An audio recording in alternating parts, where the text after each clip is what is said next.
Mentorship, Helen, is not just about university and stuff. Mentorship could be you start sponsoring a child at 5th grade. How can I transform you into being the best you can possibly be? To succeed is humility, and to fail is the lack of humility, right? And most importantly is, I'd say, good values. All your studies and stuff, yes, sure, helps you, but if you don't have good values, you will fail. You will fail. The most precious thing to me, he said, I just felt the vibration. I was in the company of a good man. That's how I like to be remembered. Hi everyone, and welcome to Oceanside Chat, our signature interview series featuring personal stories, thoughtful conversations, and timeless wisdom from remarkable individuals. Each chat invites viewers into an intimate dialogue around leadership, innovation, technology, and entrepreneurship, revealing the human experiences behind the big ideas. Real people, real journey, shared to inspire and connect across generation. Today, we have the privilege to sitting down with Jimmy Anklesaria, an educator, entrepreneur, mentor, and philanthropist, whose influence spans decades and continents. From his early life in India to become a trusted advisor to Fortune 100 companies, Jimmy has combined technical mastery with heart-led leadership. As he prepares to close his final teaching quarter, we reflect on the emotional intelligence behind great mentorship, the relationships that shaped him, and the legacy he continues to build, not just in supply chain strategy, but in the lives of people he mentored.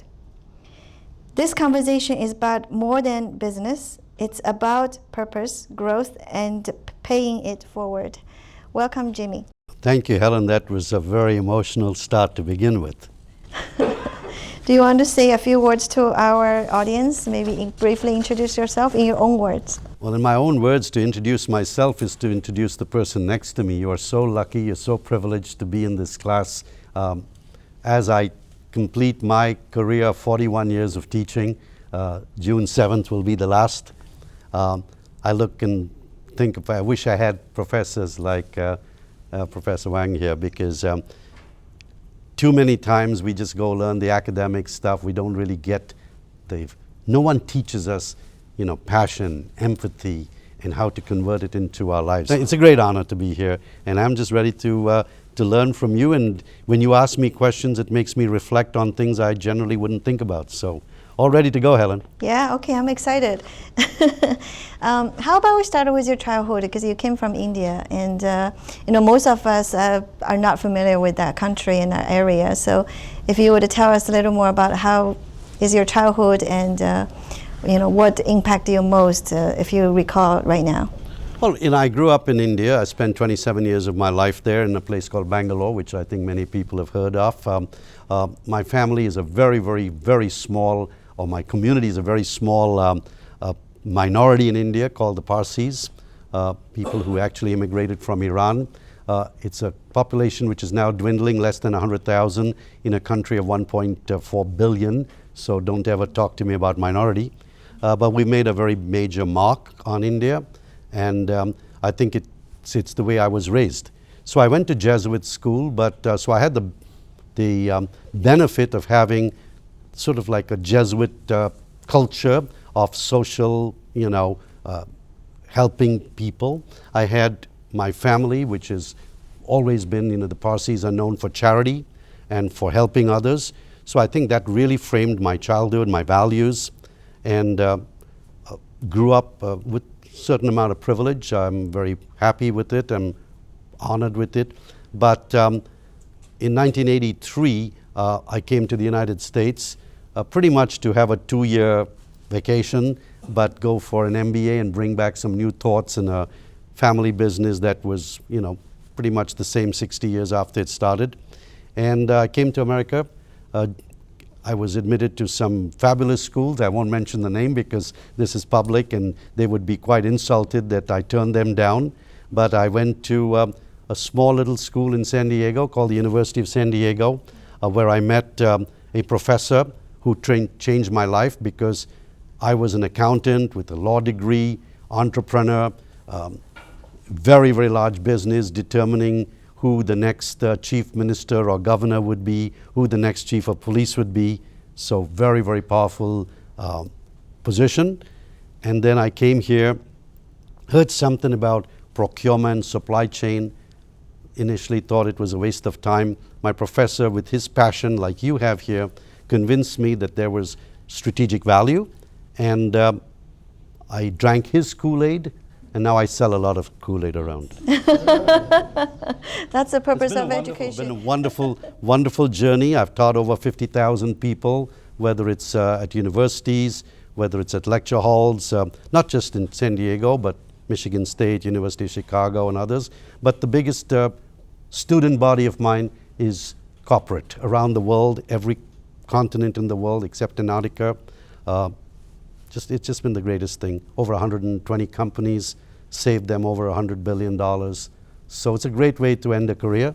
I've given a lot to students, but no one can ever pay enough for the learning I've gotten from my students, both in academia and in corporate. Wow. So you mentioned about the professor in University of San Diego. Is there like other role model or heroes in your life? Oh, absolutely. Well, of course, in terms of profession, the academic role model was Dr. David Burt. The role model that kicked me off in my profession and gave me the breaks because as an even startup company or just anyone, a human being, you need a break. Someone needs to be able to give you a chance. But it's very hard with all your talent to do something if no one gives you a chance. So my chance was given by my mentor in business, God bless his soul, he's no longer with us, but it's Gene Richter. Gene was at that time the head of supply chain at HP, went on to IBM.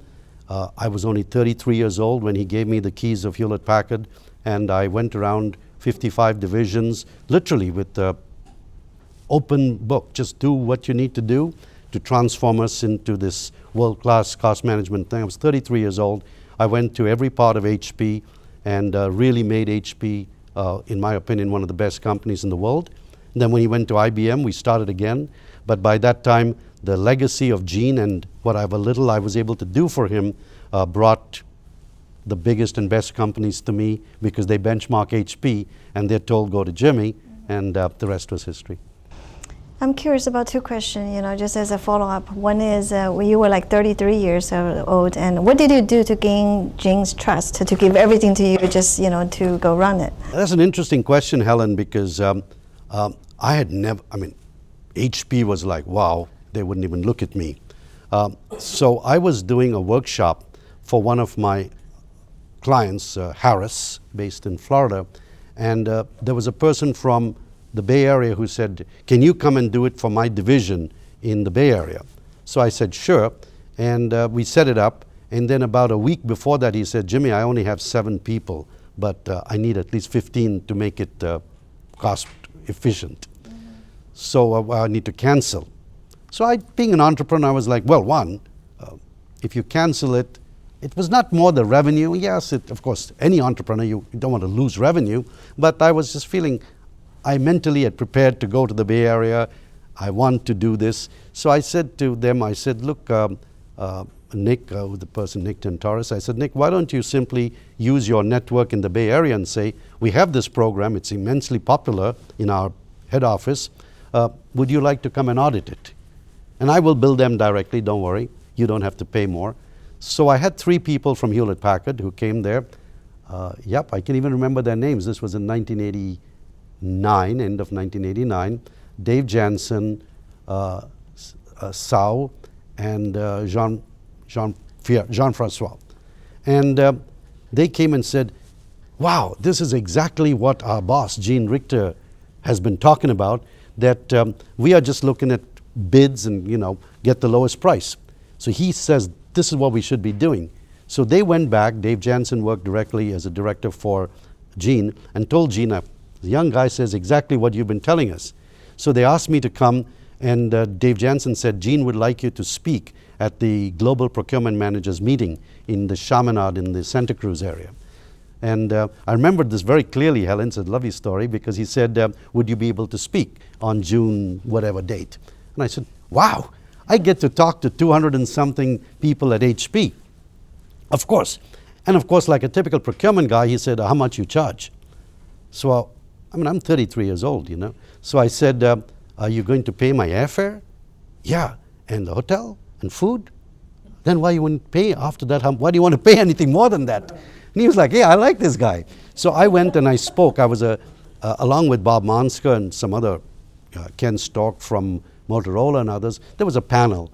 And so I was one of the people. And then in the afternoon, they had each of us in separate breakouts. So the 200 and something people would sign up for Jimmy or Bob Monsker or Ken Stork, and they had one more person. And at 3 o'clock or whatever time that breakout, out of 200 people, I had like 190 people wanted to come to my lecture. So they shut down the others, and everyone came there. So I had a chance. So that's the thing. Gene gave me just a chance. He didn't give me any favors. And then his people said, and Gene said, you know, well, I want you all to run this program, so sign up. And Jim Jones is here to take your sign-ups. And then before I knew it, my whole of 1990 was sold out. 1991 was sold out because I want you in Germany, I want you in this place and that place. And then when I went there, I did the workshop. 2 or 3 engineers were there. They say, oh, we don't need procurement guys. We want this for engineers. And then later on, I trained over 3,000 people there. So I think that was what Gene did. He didn't give me a favor. He was just, I don't care how old you are. This is my vision. You are clearly producing something that helps me fulfill that vision. And that was Gene. Helen, was not just me. Category managers, you met John Proverbs, this person you know. John was my age, and he made him the head of like at IBM, billion-dollar category. So it's not about how old you are, it's about, are you fulfilling my vision? Are you going to be the one that can help me lead the team? That's the sign of a top-class leader, not, are you a PhD and did you go to Stanford, and it's irrelevant. So how would you describe the leadership style of Gene? Like what worked well? People, EQ. You know, of course he was a numbers guy because, in his day he was a tough negotiator, but it always came to people, relationship, always relationship. Not only relationship with supplier, Gene knew the importance of relationship going up, getting the support of CEO, CFO, COO, making them respect it, knowing that you can't demand respect, you have to earn respect.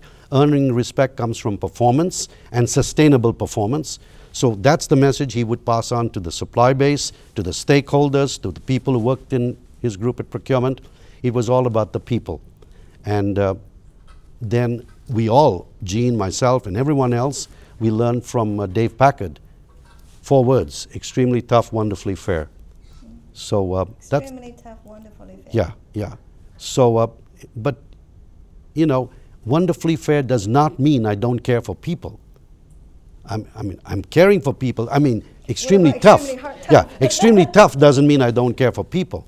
I personally, Helen, I've learned when I've had customers. I had dinner with one of them 2 days ago from a large PE company who has just, he retired at 5 p.m. after 16 and a half years. And we had dinner at 6:30. So it was the first part of his retirement. And we were reminiscing of our days together. And I told him, Jim, it's been such an honor and pleasure to know you, to work with you. But while we were working, man, you were so tough on us. You were so tough on us. But because of being so tough on us, saying unacceptable, at 11 o'clock in the night, he would say, I want this to be changed. I want you to do this is unacceptable. I'm not going to put this in front of the board. So by 6 a.m. tomorrow, I want the change. And my team would work till 5 a.m., including me. But I said, at the end of the day, we learned so much of how to do it the right way. So extremely tough, wonderfully fair, and that was Gene. Is that similar to what people say, tough love? Tough love, absolutely. Yeah. And tough love does not, as a parent, I believe my wife has done a fabulous job on our children. And it was tough love. Yeah. For me, I was too much love, love, love because I was traveling so much. I want to be nice to them, but my wife was tough. Yeah. And our children, I think, are God's gift, the best you can imagine, including yours. So you mentioned about how long have you been teaching? Well, I started, if you want to do the math, I started my first class I taught was spring of 1985.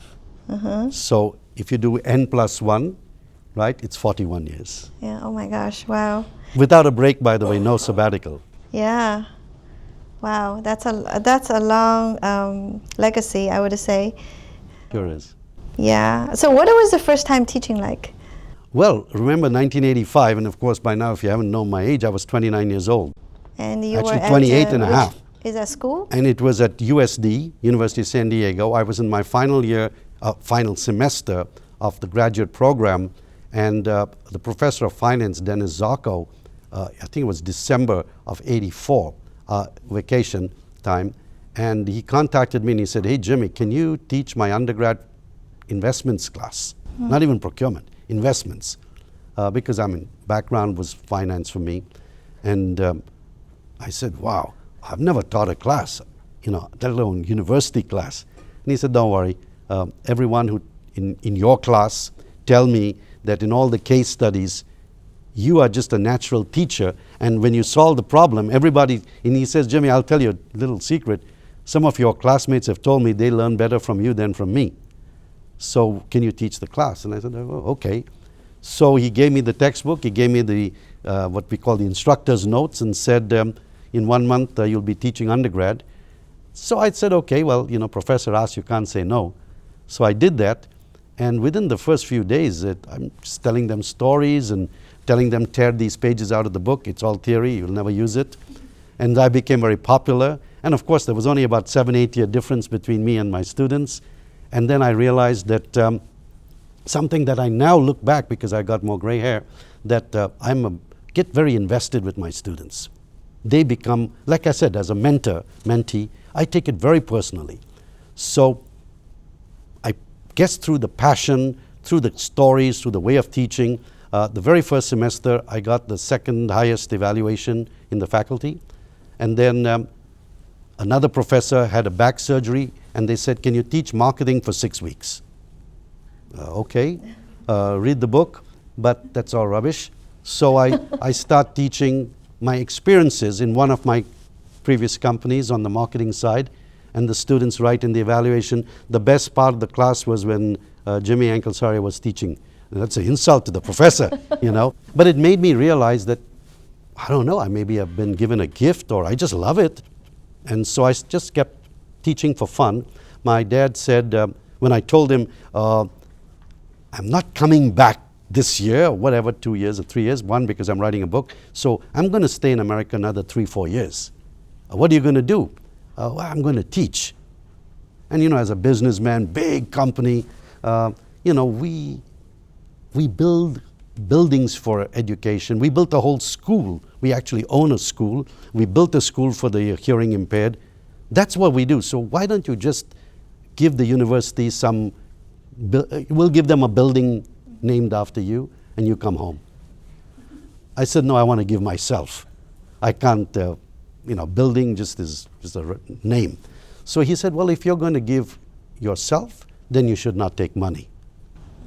So he said, "In our family, we give money to education. We don't take money from education." So I've lived that for 40 years. So after all those years, Jimmy, give me some advice how to be a good teacher. Oh my gosh. Or anyone aspire to be a good teacher. First of all, live as though you are a student. Don't have this superiority complex like I had in many cases under the British way of thinking, where I'm the professor, I'm the smartest guy in the room, you're an idiot, and I'm going to make the test so hard, I'm going to find out what you don't know. Versus in my case, it's like, and I always introduce myself. I'll give you a little secret. Whether it's a class like this, whether it's a corporate class, I ask people to introduce themselves. And one of the things anyone who's been through my program would know, I always ask, "Tell me how many years of experience you bring to this room." And by the time I add it up, I say, well, do the numbers. You got 300 years over here. I'm not going to live 300 years. There is no human being on the face of the earth who can say, I have more experience than you. So that's the thing. Be humble. Your students are the best teachers. Don't think you're the professor and they're idiots. So I always believe my students teach me more than I teach them. And the greatest satisfaction I get is to see my students, like I think, Helen, you know, people like Susanna Zhu, and to see them becoming, you know, senior vice presidents and chief procurement officers and stuff. You can't pay for that. Okay, so now you reminded me. I actually have a message from someone for you. Uh-oh. We're in trouble now. Okay, here it goes. I still remember taking your class of strategic cost management, Aim and Drive, 27 years ago. I was an international student fresh off the boat with very limited understanding of business world in the United States. That's Susanna for sure. Has to be. Because 27 years ago was 1998, and that's Susanna. Has to be Susanna. Yeah. So this message is from Susanna Zhu, and former student of Jimmy's, currently the Senior Vice President, Global Sourcing and Supply Chain Operation at the Bath and Body Works. Yes. Yeah. Yeah. She's my pride and joy, but then so are so many others. So many others. I mean, you, as I said, you can't pay for it, Helen. You cannot pay for it. So you also quite often credit your wife as an important part of your journey. What role does she play in your life? Oh my gosh, I don't know how many hours you have. But my wife, Jennifer, was also at the University of San Diego. She was not my student, I'll make sure. So she was a graduate student, and I was teaching only undergrad. But she was also the assistant to my colleague and my mentor and my friend, David Burt. So when we were writing the book Zero-Based Pricing, you know, as a graduate assistant, she was helping with, she was very good in typing and editing and stuff like that. So initially, in a professional role, it was basically, you know, we're working together on this book. And then as friends, because she had a group of friends, and, you know, I was just 2 years senior. So we started going out to dancing and stuff like that. And she became my absolute best friend forever. So when we did get married, the role she played, first of all, is the ultimate role of sacrifice. She was on a very good career path at a company called Anderson Consulting, which is now called Accenture. And we made a decision that you know, I had an easy life because I just university, you go and have fun and come home.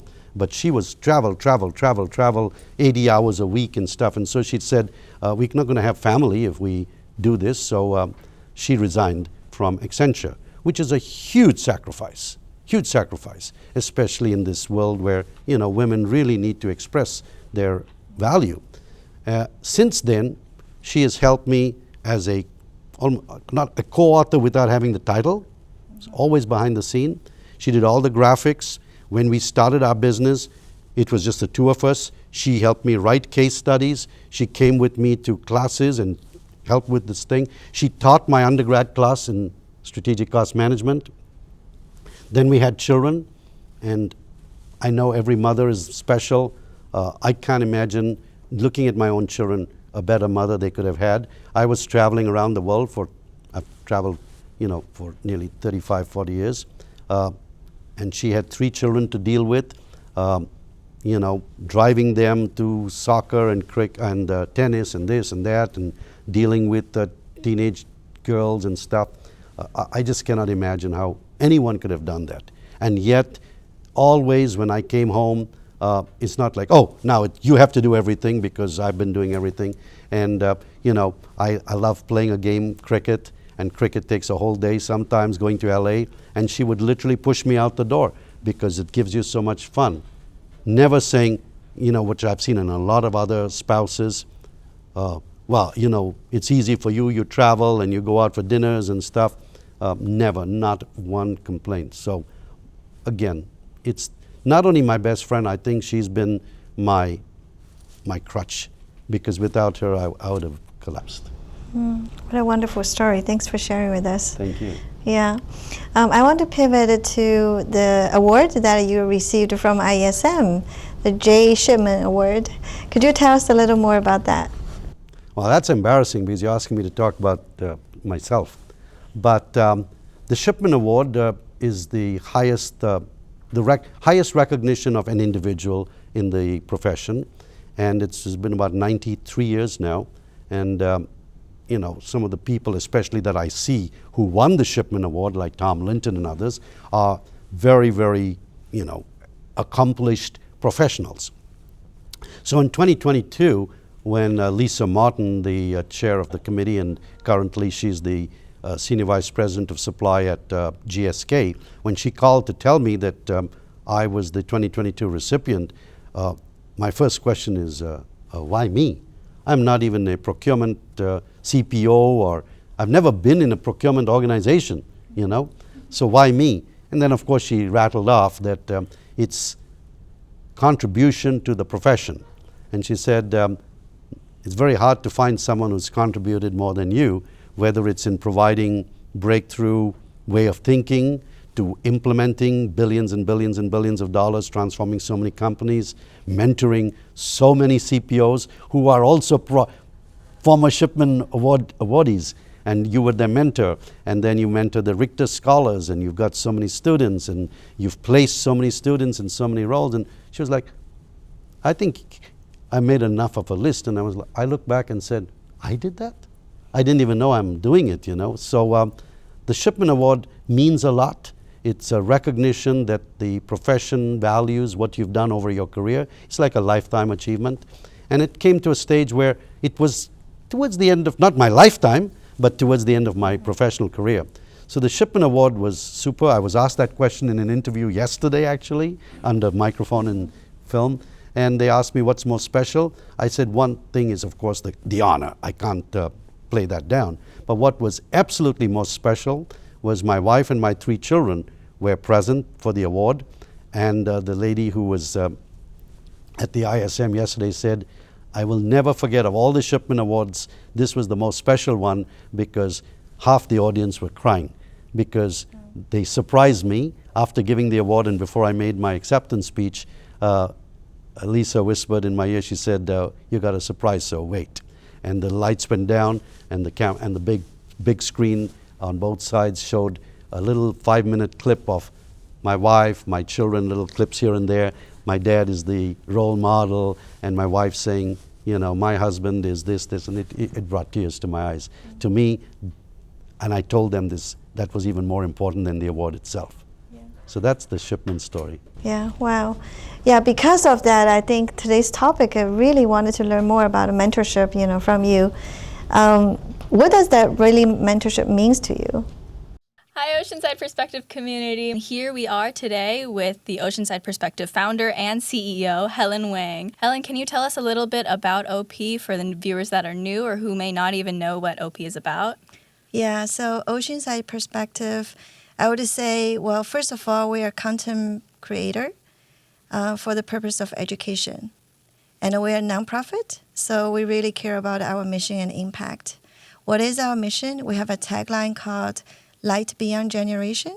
So hopefully that people who are really interested to learn more about the leadership, innovation, technology, and entrepreneurship, which is a short LIGHT, and across generations. See, there's 2 things in terms of a mentor-mentee relationship. One is obviously for the mentee to get as much learning, contacts, in network. That's what most mentees look at. And let's be honest, and I hope it's not insulting, most people want to get a mentor so they can move up in life. I look at mentorship very differently. How can I transform you into being the best you can possibly be? Not get you your next job. If that's the case, don't look at me. I'm not the headhunter or, you know, HR department or something. So I really feel that the mentor-mentee relationship should become as personal as it possibly can without being inappropriate. To me, as I grew older, most of my mentees were like my children almost, including some people who are vice presidents, but they're 25 years younger than me, you know. But I think that's, to me, the most important thing is investor. You've got to invest as a mentor, that is, invest in your mentee, not just to, as I said, find them a job, but whatever you can transfer to them in terms of values, good decision making, being a bouncing board. I'm sure the person who sent you the little message would tell you every time she either wanted to make a move from company A to company B, from PepsiCo to Hershey, from Hershey to Bath and Body Works, she would talk to me. We would brainstorm, and she knows that there is that mentorship which is based on genuine caring for her, that I'm going to tell her when she's wrong, or he, to be honest and open, like a parent. I'm not going to tell you something that you want to hear, right? Because I care for you. I think that's kind of what I would look at is. Do you want to hear her version? Oh my gosh, this is getting embarrassing here. I didn't realize we're going to be. I didn't realize that you and her talking something so similar, so it actually surprised me in a nice way. Okay, here you go. Okay, I'm getting nervous now. Jimmy, you are an outstanding mentor. I asked her what really mentorship means. I have benefited from your guidance and insights in the past 3 decades. Every time I change role and companies, you are one of the people I call to seek advice and plan my transition and onboarding plans. I can always count on you for honest, direct feedback and the most insightful, supportive advice. You nurtured me to pursue opportunities when I wasn't sure if I was ready, and helped me expand my peer network, especially when I become a chief procurement officer. She's already been a chief procurement officer. She's above the chief procurement officer. She's become chief supply officer and the procurement officer. Helen, that's very touching. You need to send me that, by the way, huh? Yeah. So I can show. She sent me even longer, and I picked. You edited it. Yeah, I edited, but I thought that was just beautiful because we have a mentor here. We also have a mentee, and I asked them separately the same question. They gave me very consistent in terms of what worked in that relationship. I didn't realize you were going to be doing background checks with me. Or it's in my pocket. I can decide whether to put it on or not. I also wanted to ask some advice because we have, as a teacher, as a leader in the industry, a lot of people looking for mentorship, but they have a clear goal. They want you to land them a job. In a way, we love to be wonderful mentors, but we couldn't give enough positions, to the people who is actually looking for that support. I think how do you balance that is, I agree with you that I feel like the growth is long-term, is a holistic growth, is more than, way beyond than landing a job. But if they couldn't solve their short-term goals, how do they see beyond that point? As a mentor, how would you help them? That's a very good question. It's a very, very tough question of just being consistent. The first thing I tell a mentee is, look, if we're going to have a long-term relationship, yes, you do need short-term wins. I'll help you, but please don't look at me as only the job. You need to put your effort. I can tell you that you need to do this, this, this, and this. But don't sit back and say, well, Jimmy will get me my job. And don't, I'll guide you, but please don't expect. Now, if it happens where I'm talking to someone and I can say, hey, can I send you this person's resume? Great. But I am not going to take your resume and send it out to my whole ISCI board and start marketing you. Let's make it clear, that's not my role, okay? Now, having said that, yes, I will admit there are times, not all the time, there are times when I know my mentee has really, really worked hard, and as I said earlier, someone is just not opening the door, Then I pick up the phone. I've got people who really were trying and they were rejected. They didn't make it. They cried on my shoulder and, didn't make it. But I know that they've done 25. This is really unfair. He should have been in this job. I pick up the phone. I call the right person and I say, look, I'm not trying to override. It's very rare. I'm going to put my personal reputation on the line. Take this person. And then they call me, Jimmy, you know what happened? No, what? They call me. Oh, that's really good. Very happy for you. Very happy for you. And then they got the job, you know. So, but one thing I don't want to tell anyone, now of course I said this, but the person doesn't know who, hopefully doesn't read this. But I don't want people to think, oh, now I heard what Jimmy said, so he's going to tell me that he won't do this, but so I don't need to work because let them reject me and I'll cry and Jimmy will, no. But what I'm saying is that's when I say investment, because I feel there are times when you really feel it's not right and I have to do something. But if they lost because there are people better, I'm sorry, you know, that we'll go to the next one and let's find out what we need to do together to make you better so that next time you don't lose in the finals, right? But don't ever feel that you become a you know, HR agent for your mentee. Yeah. I'm sure there's a lot of people approaching you, want you to become their mentor. Yeah. So how do you pick and choose? Like, what is the test they have to pass?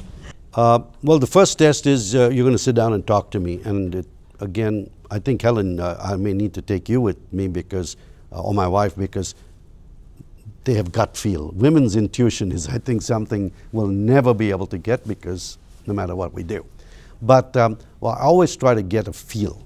Is this person using me or abusing or misusing me? And I try to get that very fast. There are a couple of people, some in my class right now. And I can tell you right up front, I'll still take you out and I'll pay for the bill. I'm not going to invest in you. You're using me, nothing else. But for those who are genuine, again, making clear, I'm not your job placement officer.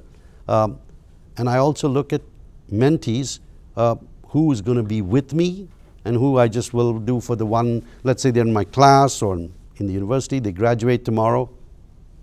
I just delete them because they don't even bother to follow up, right? But people like Susanna, I've got, you know, right now, well, you've driven in my car, right?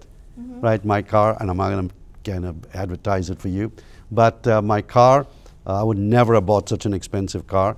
But one of my students who stayed in touch with me she was 1 year junior or senior, within 1 or 2 years from Susanna, a super senior executive at this company, and she insisted that I should get into this car, right? So these are the people whom I've nurtured all the way to executive level. Why? They stayed in touch with me. They didn't say, okay, thank you for getting me my first job, and now I don't need you anymore. So, you know, long term, I think it's like human relations. Yeah, you give us a lot to think about and to reflect actually how, because we will be, I mean, most likely in both seats, right? Either somebody looking for you as a mentor or you be a mentee for someone. So I guess, you know, a lot to think about as a mentee is like, how do you keep that relationship? And as a mentor, and how do you actually protect yourself? So let's go a little deeper. I would like to have 2 stories or examples from you. One is, once you decided to start mentoring that person, like, is there like those magical transformational moment that you actually see the mentorship worked? Or the flip side is there like a very challenging mentorship situation that you have to figure out, you know, the best solution to it? Wow. Yeah, I mean, that's case by case. Okay, that's case by case. When the wow moments, yeah, of course, I love to remember the wow moments because mentorship, Helen, is not just about university and stuff. Mentorship could be you start sponsoring a child at 5th grade. It's not really a mentor, but indirectly it is a mentor. You sponsor the child, you get attached to the child, you start following the child, then you start advising the child as the child now grows into senior years. So, Susanna, God bless you, you've been my best student and stuff, but if anyone asks me as I reflect on the best, I mean beyond best situation is way back, my wife and I, we sponsored 30, 40 kids at my school. And one day I told the principal of the school, it's a Jesuit school, I said, Father, appreciate that you select everyone so we don't have to do anything, just write a check. So my wife and I would like you for the next round to get us one student out of these 38 students. Give us one student who is so poor that they would be scared to stand in front of the gates of St. Joseph's. That poor. And not that I'm trying to get religious, preferably not a Catholic, because all these 90% of my scholars are Catholics because the priest is choosing them. So I said, so they gave me one person. His name is Giridhar. And Giri was a little 5th grader, poor little kid. I won't tell you the whole story of that, it'll take us too long. Every year we saw him progress, from a little chicken scratch, bad grammar, to the valedictorian in 12th grade. By which time he was not just a student we sponsored. He was another, like a child of ours. We generally don't pay for them once they leave the school because my endowment is to the school. And I always tell the principal, please be the wall, don't make them come to me. And, oh, can you pay for my college? Then I've got so many schools, so many colleges, and by which time I'm sponsoring 120 people, and you're going to get your budget cut. So we took him kind of as an exception, took him through college, paid for engineering school. Someday I said, we're going to bring you to America, but you must work for 5 years. First thing I want you to do is take your paycheck and take your family out of this totally impoverished life. And I want you to get them an apartment decent enough. So slowly, as a sponsor, I became a mentor. He became almost a family. Now, ultimate mentee is when you become part of your family. And we brought him in. Similar thing. I hope he doesn't read this or hear this, but he got an admission in the United States on the East Coast. His parents, who were illiterate and extremely poor, were scared sending their son to America. They said, you have to be at a place which is close to Jimmy, so he can protect you. But he said, unfortunately, there's a university there, but they didn't give him admission. And I picked up the phone, I made a call. Similar things happened. I put my life on reputation on the line. I said, I guarantee you this person will be worthy of this and will be the top 10%. They took my guarantee. He repaid it. He was the top 10%. He got not valedictorian, but pretty close to the top in electrical engineering. And today he works at NVIDIA. He's got a most wonderful family. They are so humble. They give back. You can't get better than that. So mentorship is not just student, professor, or employee, employer.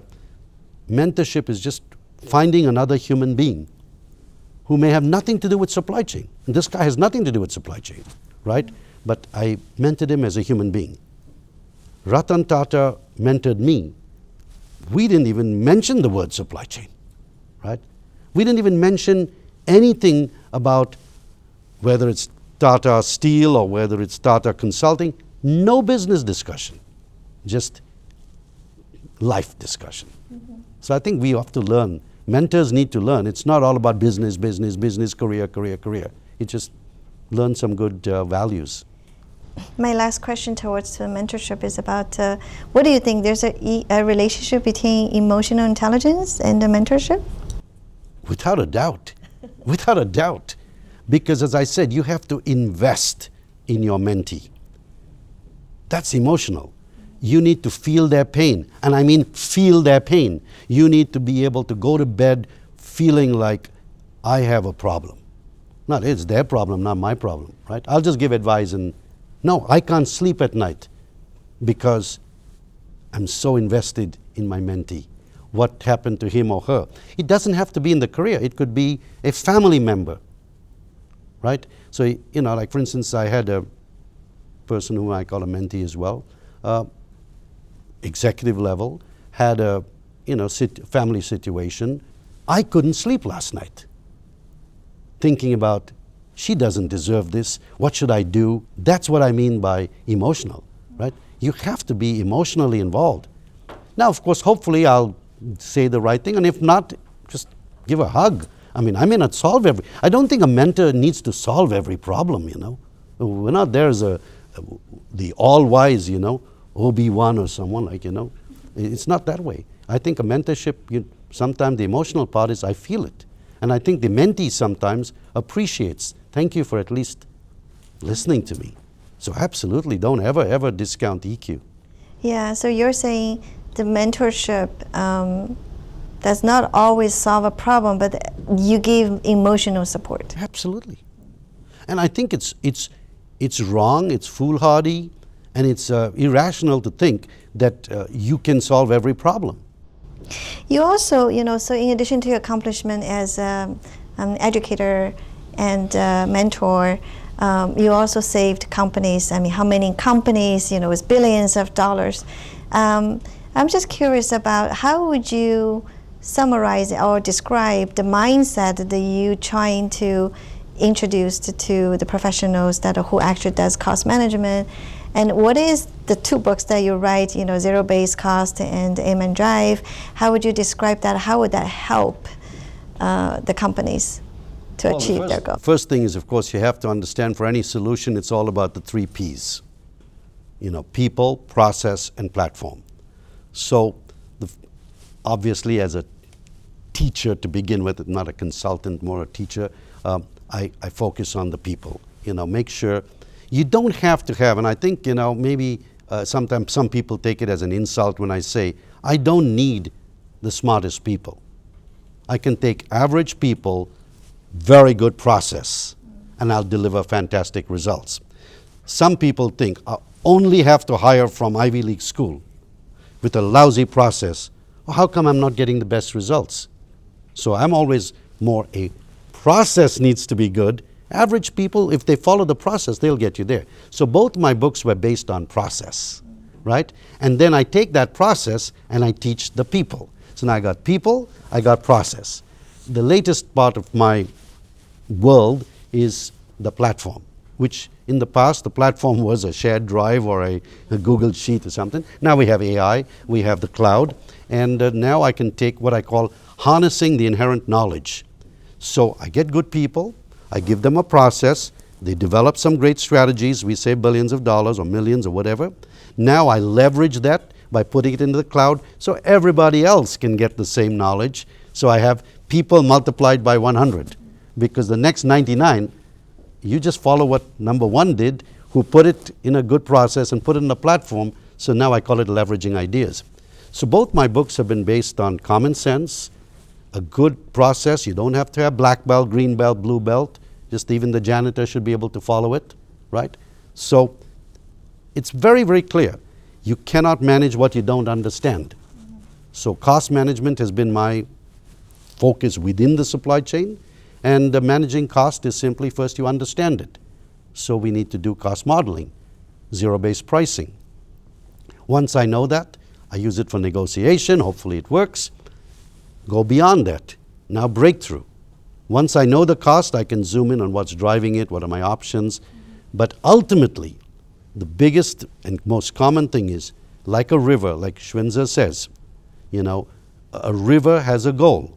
It has to empty itself into a larger body of water. But a river can never reach the goal by itself. It has to get other little rivulets, tributaries that join and send it down. It will face obstacles along the way. It needs to know how to navigate the obstacles. So all my teaching is based on Schwinzer's The Art of War, the analogy of the river, and to say collaboration trumps confrontation. Forgive the pun here. Okay? Confrontation doesn't work in the long run. Collaboration. We have to get all the tributaries, which is our supply base, our stakeholders. We all have to come in with a clear goal, for which I need a process. Because a process is a language. If each of us want to collaborate, but each of us have our own different process, it's going to be the Tower of Babel, everyone speaking different language. So Aim and Drive was basically common sense language. I show them the process, teach them the language, they all speak the same language, they get the result. I'm not the one, I just facilitated it. So it's been a great ride. Wow, I learned a lot. The PPP, the 3P, people, process, and platform. Yeah. That's very powerful. As well as your analogy of the river, the art of the war. I see. Yeah, that comes together. Common with sense, the Helen. It's nothing great. Yeah. Yeah, wonderful. Thank you. So looking back on 40 years of work, what moments bring you the most pride? Success of my students in the company when they've saved the company or reached a certain stock price. Yeah, sometimes it's competitive. It's very capitalistic. But when I started with IBM way back, the price was $41 a share. And I do this just for fun. When I take on a really big company, there's a utility company in Houston that I took on in 2022, and I did the same thing that I did with IBM. So let's use them because IBM is a little bit older. In 2022, they asked me to come and see if I can help transform. I did the exact same thing because good leaders are students of history. I remember what I've done and repeat it again. So I buy the stock. Now, fortunately, I'm in a position to spend some money, and I don't buy 10 shares, but tens of thousands of dollars, and I buy the stock. So now I say I'm invested in you. So in this particular company, it's a power company. Stock was 132 in July of 2022, and I told them if we do this, it's going to be $300. And oh yeah, sure. So they do that, and I'm trying to find my phone so I can tell you what the stock price is. So that was 2022. And I said $300, which in a utility business you expect 8 to 10% per year increase, So we've had a good run, and I just tried to joke with them. Let's see what it closed yesterday. It closed at 321. Oh wow! Okay, Yeah. So right there. So what brings me in 40 years? It's things like this. It's hitting a target. Now, did I make it happen? No, not at all. But that's your PPP made it happen. on the corporate side. On the people side, to listen to what you just read out, So yeah, that's what's the greatest joy, to see someone else. Many people, and I'm certainly not in that category, they say their greatest joy, oh, I made $10 million here and I sold this and I'm so smart because I bought this company and I sold it. And when I talk to some so-called peers, they're talking to me about how great they are. And that's their success. I say, I don't need that because you saved you made 10 million. I made 200 billion. Oh, you're worth 200. No, I made 200 billion for the other people, right? That's my success. I don't care how much I made, right? So I think that and some people say, oh, that's so great. I'm like, that's my style, My greatest joy is when someone else did something, right? Yeah. So I guess it's personality. So you have helped so many people, business, how would you like to be remembered? Oh dear. I'd like to be remembered the way Ratan Tata said he remembered me. I'll share this little story because it's UCSD. I met Ratan at UCSD because he gave $135 million and we built the Tata Hall, and he was coming to the campus, and I asked Pradeep if I could just get 2 minutes to shake his hand because he's from my community. He's from Bombay, which is my family base, and it was just such a great thing, being from India and this icon. So I got a chance to meet him, which was very generous of Pradeep to let me do that. There was magic, because some people, when they looked at the pictures, he's your uncle, all Parsis look alike. And so we met him, it was every 2 seconds when I'm trying to say something, or he has to introduce to someone else. So he said, Jimmy, we'll never get a chance to talk. Write to me, send me an email. And of course, I'm looking at him like, yeah, sure. Yeah, next time I meet this guy, who the heck is Jimmy? So I sent him an email, told him, and he replied to me. So, wow. And he said, next time you come to Bombay, let me know, etc. So we made the connection. And then it became like friendship. I go to his house and stuff like that. So one day, it was August of 2022, because I hadn't been to India during COVID and my mother was getting older. So I said, I'll go and I'll stop and meet people whom I haven't seen for a long time. Ratan was one of them. And I asked him a question. I said, Ratan, I got a question, okay? Because now we talk about everything, but mostly how to help others. And I said, Ratan, I have a question. He said, what? I said, we met in 2017, December 18 or whatever that is, and you came. You meet so many people.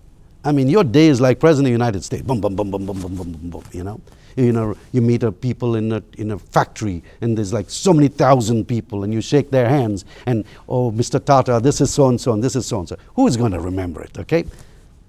First, how did you remember me, and why did you continue the relationship with me? That I was thinking, I don't know, but he's so deliberate, he's so wise, and he's so deliberate. He said, well, there's two reasons. First, whenever I meet people, 99 out of 100 will want something from me. Mr. Tata, I've got this idea, will you invest? Mr. Tata, can you help me get my son into this company? Everyone wants something from me. I remember you telling me that, Mr. Tata, you have done so much for India, for humanity. Is there anything, this is who I am, this is what I do, I save company billions of dollars. Can I do anything for the House of Tatas? Pro bono. I can't write you a check, I forgot I came. Can I take any one of your Tata companies and save you 100 million, and that's my gift to you? Or anything I can do is, can I help you with your charity? Anything. But I don't want anything from you. You have given so much. So he says, I remember you as a guy who said, I want to help you, I don't want you to help me. And I said, but Ratan, you said there were two things. And the second thing he said is what I want to be remembered by.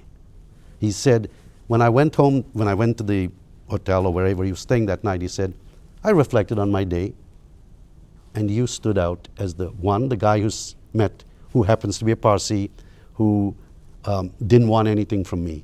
But the reason that the second one, which is the most precious thing to me, he said, I just felt the vibration. I was in the company of a good man. That's how I'd like to be remembered. Just a good person, Not how many awards you got and how many runs you scored in cricket.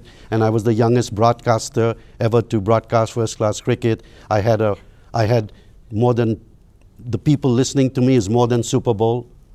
Oh, that's great. Wow. But nothing comes close to, he was a good man. Well, thanks for sharing that. Very touchy story. My last question for you will be, if you give any advice to a younger version of you, what would that be?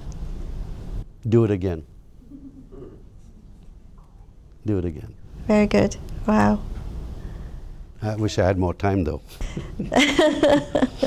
Well, you will. It's ironic you asked me that question because, when I met Ratan last, which was in last year, 2024, January, and I knew I may never see him again because he was really, really going downhill. I took my wife, my son, in 2 weeks will be my future daughter-in-law, and my best friend as well. And we asked him a question. If you had 100 years more to live, what would you do? So that's kind of opposite, If I had to start again, if I had 100 years more to live. And he had a very profound answer. I'm trying to think, if I have 100 years more to live, what would I do? And it's just like help people by opening the door, giving them a chance. Because I think opportunity is the most precious commodity. So you mentor a lot of people. What is one trade that you see them being successful or failed? It goes back to my original. It's actually more than one trait. It's curiosity, intellectual curiosity, humility. To succeed is humility, and to fail is the lack of humility, right? And most importantly is, I'd say, good values. All your studies and stuff, yes, sure, helps you, but if you don't have good values, you will fail. You will fail. I'd start with ethics, empathy, respecting people. We've come to a stage, and I forget, is that Matthew there, right? We've come to a stage where, I am from old school because I'm almost 70 years old, but I'd say when we start losing sight of humanity, everything is about money, everything is about I, me, and myself, right? That's the recipe for disaster. So specifically, that's how we go downhill. You think you've got a couple of successes, whether it's a startup company, whether it's a job where you got promoted to some high level, and you make that the pinnacle of your life, and you have no respect for others. No, that's certainly the way down. So that's what I mean by values. The question is about, you have done so much, teaching and mentoring, and then you're also other business help people save money. How do you prioritize your time so you can actually get all of those accomplished? I wish I could say I prioritize my time. I don't know, I don't think I've done a good job because I'm not organized. I can't say no to people, so I just do it. But the most important thing is when I prioritize, it's not my time, it's who I prioritize, right? Who I prioritize. And for me, the priority has always been my family. And, we talk about the Shipman Award and stuff, and I think I told you, getting the award, please don't ever think I'm such a big shot. I absolutely am honored.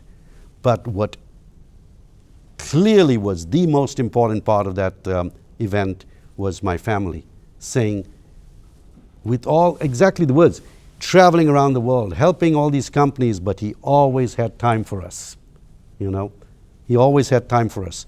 If I could do things again, maybe a little bit more time. But in those days, we didn't have Zoom and Teams and stuff. I wish I could be here versus, the days when I look back on my own teaching career, whether it was USD. I taught at USD from 85 to 2005, Rady from 2006. So I've been here from the first cohort. So every single cohort I've had. And I look at it and think, if I could do things again, maybe I wouldn't have agreed to travel so much, so I could have been there for my child's concert or whatever. But having said that, my children didn't think that way. They were like, wow, I can't believe it. My dad did all of this, but yet at 1 o'clock in the afternoon on a Tuesday, he's sitting and cutting in the kindergarten because the teacher, Miss Panton, said, hey, parent, this is your task, and you do that, So, so yeah, I think I wouldn't take credit for being good at prioritizing. I just say yes to everything. I don't know how it worked, but I can't tell you where the time came, but it came. Jimmy works very hard.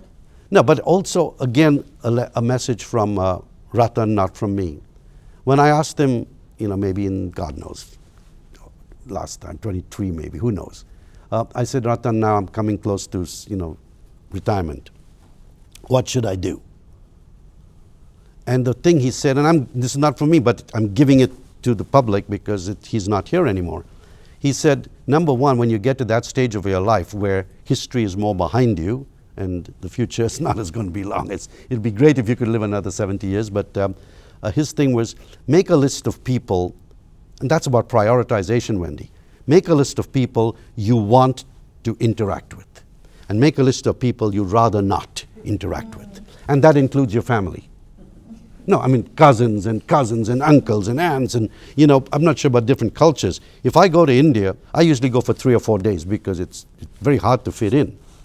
And in 3 or 4 days, you go to visit one person and you'll get the 20 people cursing. Oh, big shot, you went to visit this aunt and you didn't come to see me.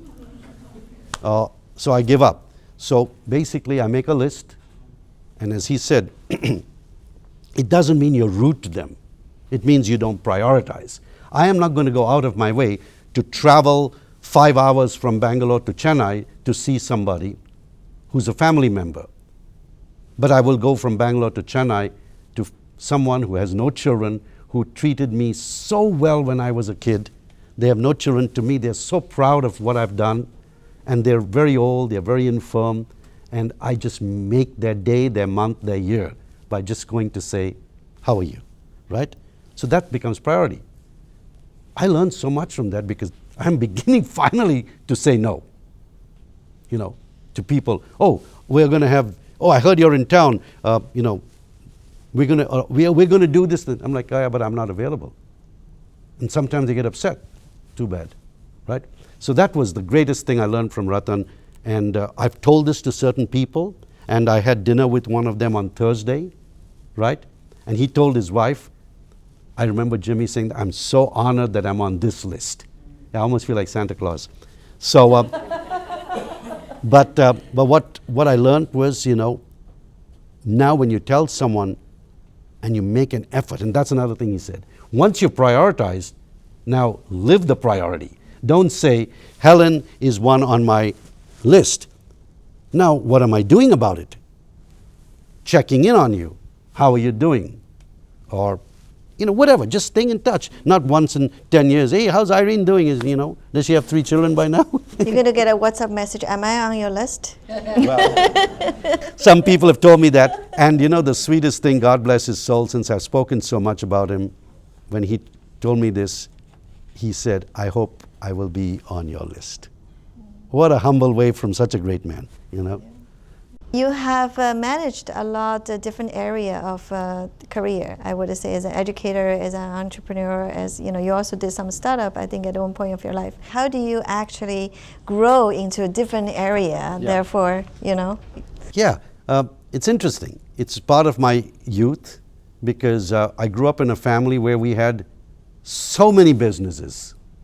And somehow we didn't run all of them, but we knew exactly what's happening in the distillery, with the trucking company, with the bottling plant, with the newspaper, with the bank, with the granite company, with the textile company, with the travel agency. Wow. And in the meantime, I'm playing cricket. I'm broadcasting cricket. I've done things that I like. So to me, I've never had a job. I've always just been retired doing what I like to play. Some people get a kick out of hitting a golf ball. I get a kick out of talking to 500 people in an auditorium. We were talking about that on Thursday with the person who was retiring, that, I said we need to stay relevant. Otherwise, as human beings, we're going to just deteriorate. And a guest at the table said, no, when I'm done, I want to be hitting golf balls. I said, yeah, to you, hitting golf balls is a great thing for the day. For me, when I speak to an audience, it's like I got a hole in one. So not only did I hit a golf ball, I got a hole in one. So I think each one has their own. And I don't think I've had so many different things. Yeah, I've always been an entrepreneur because that's how I was raised, right? So have I had startup company? Yes, I've had startup companies. I've closed down startup companies because that's 9 out of 10 times you're probably going to fail. I'm going to learn so much from that. I'm going to learn about trust. I'm going to learn that, and when I'm a mentor to a startup, I don't go there saying, I had a startup that I started and I sold for $1 billion. No, here are the startups I started, and this is how I lost so many $1 million. I hope you never make this mistake, So I think, don't worry about this, guys. I mean, you don't have to say, well, if I'm this, I have to do this for the rest of my life.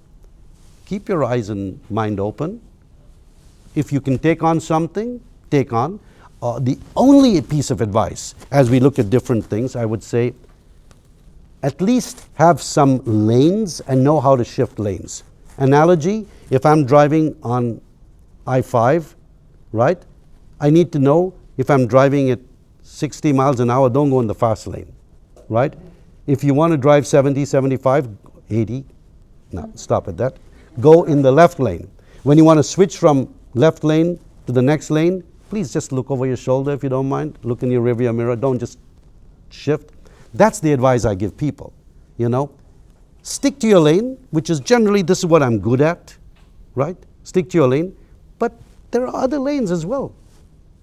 But just don't, everything sounds great. Let's shift, right? Let's just think it through. Can I use this? So, for example, I was not a software guy, right? But yet, I invested in software. And I usually lost.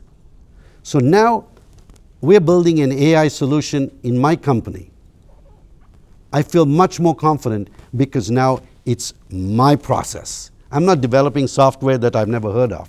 All I'm doing is I'm saying, I'm going to get the outside guys, you come and codify my brain, right? I'm in my track. So I always say, stick to your track, but that doesn't mean you have to be a professor of finance for the rest of your life, right? You can turn this into a software model, you can do an invest, you can start a little fund, you can be an advisor, and then slowly go out of your finance thing into real estate, right? Because there's finance in real estate. So take your assets and sometimes you'll find something on the other lane that is actually much better than what you're currently in.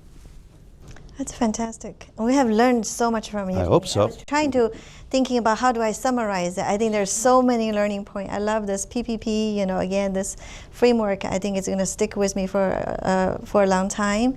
I think we also went through the breadth and depth of the mentorship, and thanks for sharing, the most exciting moment as well as some of the tough moments that as a mentor we have to deal. Hopefully that helps a lot of people thinking about that, area, because a lot of people are interested in mentorship, but in terms of exactly the art of doing that, I think you shared a lot with us today. The emotional intelligence behind it, as well as the last advice you gave it to us in terms of, you could be good at one lens, but also looking into other lenses. Be very creative in terms of what's possible, the potential behind it. I would love, we have more time to talk about, I guess we have to wrap up at this hour. So Jimmy, thank you for your wisdom. I'm between you and lunch, so I think they prefer lunch. I know. Jimmy, thank you for your wisdom, humility, and heart. Your journey reminds us that mentorship is about more than giving guidance. It's about showing up with curiosity, compassion, and belief in others. As you step into a new chapter, your impact as a teacher, as a mentor, continues to ripple across generation. On behalf of all the students, leaders, and professionals, you have inspired us. Thank you very much. Thank you, Helen, and thank you to everyone here. And to our audience, take a moment to reflect. Who has mentored you? And who might be waiting for your guidance today? Great mentorship begins with emotional intelligence. The courage to connect, the humility to listen, and the intention to lift others as we grow. We would love to hear your thoughts by sharing your reflection in the Oceanside Perspective comments. Thank you very much, everyone. Thanks for a wonderful session. Thank you. Yeah. Besides tuning in, how else can we help support Oceanside Perspective, and how else can our audience give us more encouragement? If you like our content, we'd love to produce more for you. But I would say maybe 3 things. The first thing is really subscribe. If you're on YouTube, please subscribe. And if you're on LinkedIn, please follow us. We are very active on all the social media platforms, so please become our community. I think join us, that's the big thing.